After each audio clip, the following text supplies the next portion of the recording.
திராவிட முன்னேற்ற கழகத்தின் 75வது ஆண்டினை கொண்டாடுகின்ற இந்த அறிவு திருவிழா இளைஞரணி மிகச்சிறப்பாக வள்ளுவர் கோட்டத்தில் நடத்தி கொண்டிருக்கிறது.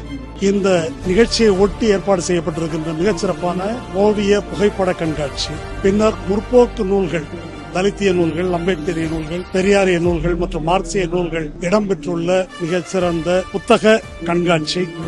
இங்கே அரங்கில் இன்று காலை துவக்க உரை ஆற்றிய தமிழக முதல்வர் மாண்புமிகு மு.க. ஸ்டாலின் அவர்களுடைய உரை திராவிட முன்னேற்ற கழகத்தின் வரலாறு, ஒன்றிய அரசின் ஆதிக்கத்துக்கு எதிராக, தமிழ் மாநில உரிமைக்காக, சமூக நீதிக்காக, பகுத்தறிவுக்காக எத்தகைய நீண்ட போராட்டங்களை நடத்தியிருக்கின்றது என்பதை தொகுத்து கூறியதோடு, இன்றைக்கு ஒன்றியத்தில் ஆள்கின்ற பாசிச பாஜக அரசுக்கு எதிரான ஒரு போராளியாக தமிழகம் எப்படி முன்னிருக்கிறது என்பதை சுட்டிக்காட்டினார்.